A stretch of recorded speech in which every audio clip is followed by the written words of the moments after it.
Hi, my name is Phil. I like talking about politics, and in this video I need to talk about something rather serious. Boris Johnson, well, we have to assume Boris Johnson, in reality it's very likely to be Dominic Cummings, made an unofficial statement from Downing Street yesterday which has absolutely ramped up the anti-EU rhetoric in the country, and it's absolutely disgraceful what's happened. And I sort of feel that what I really need to do is, again, apologise for the behaviour of our government, but also to explain what exactly is going on with this. Now, before I begin that, if you find yourself enjoying the video, then please click the like button and subscribe to the channel. So, yesterday there was yet again another of these really annoying unconfirmed source or Downing Street source, government source, basically saying that Boris Johnson had spoken to Angela Merkel of Germany, and Angela Merkel have said a Brexit deal is impossible. So where we've come from, really, you've got to remember, there are different players at work here within the Brexit camp. Remember, the Brexiteers are not united. They don't all want the same thing. It's sometimes difficult to perceive that because they're not saying different things. But if you look very, very carefully, none of them are saying what they do want other than Brexit, but they all want different things. The two main players, well, the three main players, I should say, within this particular, the context of this video, would be Boris Johnson, Dominic Cummings, his main advisor, and then the Leave.eu group, which the public face of in the UK is Arron Banks. It's effectively Russian backed. Now, this unknown source, which is absolutely ridiculous now that the media do not name these sources, name these people, or do not report what they say now, especially when it's this incendiary. So they've basically said, oh, Angela Merkel said a Brexit deal is impossible. Boris Johnson moved from this position, and it was always going to happen like this. Before some is, oh, of course we're going to get a deal, we're going to get a great deal.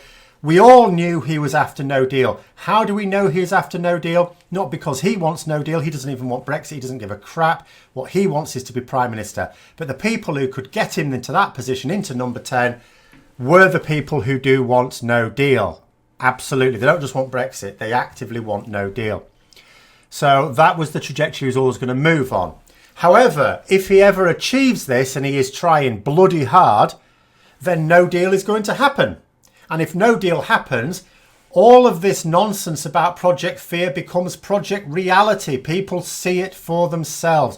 The government's own report that they have tried to sit on explains exactly what is going to happen in the event of a no-deal Brexit. And he doesn't want to get the blame for that. Although all these Brexiteers, including Boris Johnson, saying we can absolutely cope with no deal, they know we can't. And they know the people will see that. And remember, even though there are people who just want the no-deal Brexit and then they're fine from there, they don't care. Most people don't know who these people are anyway. Boris Johnson is a public figure and he intends to remain a public figure. He wants to be Prime Minister. Now, the plan may well have been for Boris Johnson personally, get himself on a trajectory of no-deal Brexit, then taunt Jeremy Corbyn into triggering an early general election so that he can set the date of that poll to be the end of October, which means Parliament's dissolved. They can't stop him taking us out with no deal. But people go to the polls all expectant for this great uplit sunlands of Brexit before they see the consequences. Now the reality is that the general election would happen after October the 31st, several weeks at least afterwards. So if Boris Johnson gets his no-deal Brexit, the consequences will be plain to everyone by the time people go to the polls. This is actually really bad for his desire to remain Prime Minister. And remember, no matter what anyone else wants, no matter what Boris Johnson's backers want, he wants to remain Prime Minister. So we may now be in a situation where what Boris Johnson wants is an extension, but he wants to keep his hands clear of it. He still has to look like the hardline Brexiteer. He wants someone to force the extension through against his wishes, against his will, with all his ranting. But there are others who do not. So what's happened as a result of this? So, you know, the billing here is that Germany are basically saying no to a deal. What's been reported as Germany having said what Angela Merkel said will be completely untrue. The language that they're reporting is ridiculous. She will never have said those things. What she will have said is that there's a load of things wrong with your deal. We cannot agree this deal with your ideas for, say, Northern Ireland. And what did it prompt? And I really don't want to show this, but we have to, don't we? And this is from leave.eu, I'll remind you. So this is, the Russian-backed Brexiteer group. And it's exactly the way, when people sort of ask, how the ground was ever laid for Brexit, it's because the gutter press in this country, for decades, in all the time I've been aware of the press, right from the 1980s, and it was probably happening before then, they keep doing this. They keep referring back to the world wars. Everyone has moved on. Europe is at peace, for goodness sake. We've moved on from that.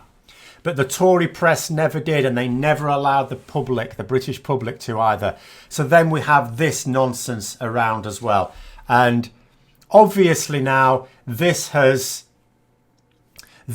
increased. This is like the dog whistle people keep talking, all these terrible terms that keep coming through now, dog whistling.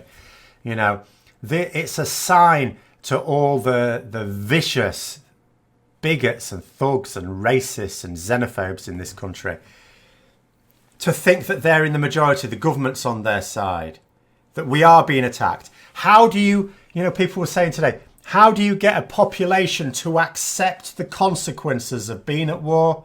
Go to war. And that's what they're effectively trying to generate here. In response to this, in response to Boris Johnson's statement, which everyone knows is a load of rubbish, Donald Tusk was saying, Boris Johnson, what's at stake is not winning some stupid blame game, because that's ultimately what this is about. Boris Johnson eventually does want the no-deal Brexit. He wants his general election first. That's where he's coming unstuck at the moment. But he knows for his own continued political career, he does somehow need to deliver it. He can't be there kicking the can down the road like Theresa May did. That won't work indefinitely. And he imagined, by the way, that he could win the general election as long as he got it before the consequences were clear. And maybe he could. Obviously, he looks at the lay of the land. The leader of the Labour Party is completely ineffectual. Labour are being killed in the polls. The Liberal Democrats are never going to be seen as a realistic... Yes, they'll nibble away at some of their votes. But what he had to do, his main rival was not Labour, was not the Liberal Democrats. He sees as the Brexit Party.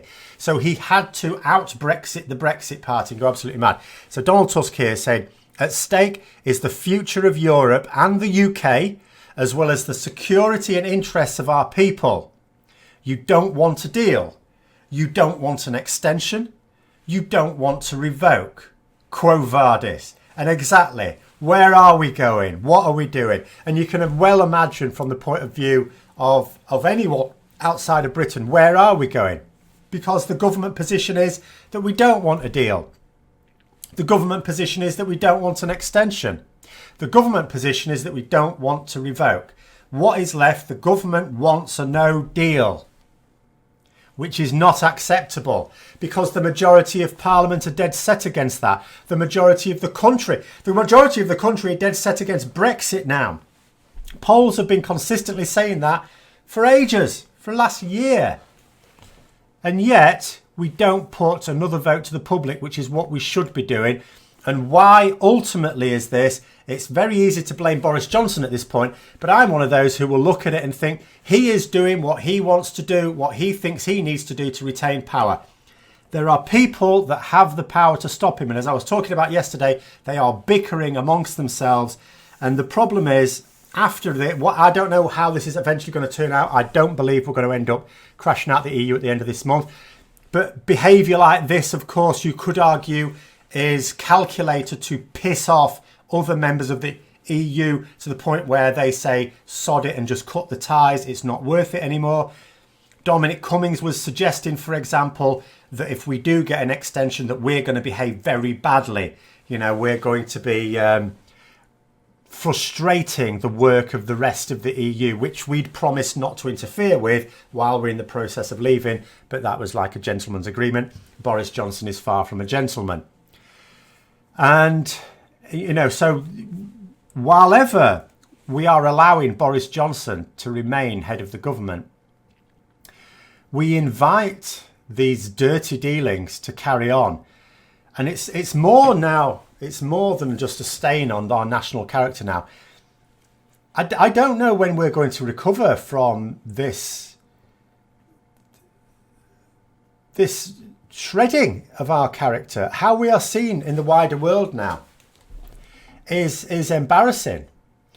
I mean, I've never been much of a traveller, but I don't think I would dare go abroad now. I really wouldn't. I'd spend all my time apologising. And I'm not even very good at other languages. It'd be very difficult. But whenever this is over, however it is over, such damage has already been caused in just, a couple of months of Boris Johnson being Prime Minister that never needed to happen. The numbers on the opposition were always there in Parliament to stop him ever becoming Prime Minister.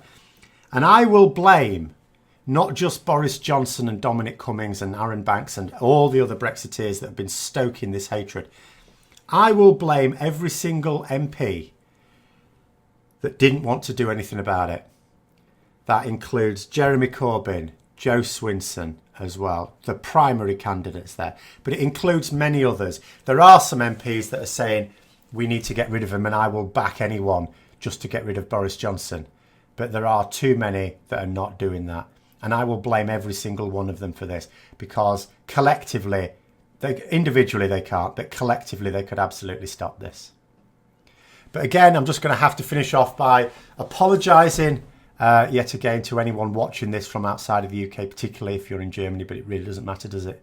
But just to know that it's not a sentiment held in the UK. This is a deliberate action on the part of our corrupt and wholly unpatriotic government to destroy our country for personal political gain. And that's all this is. That's all it is.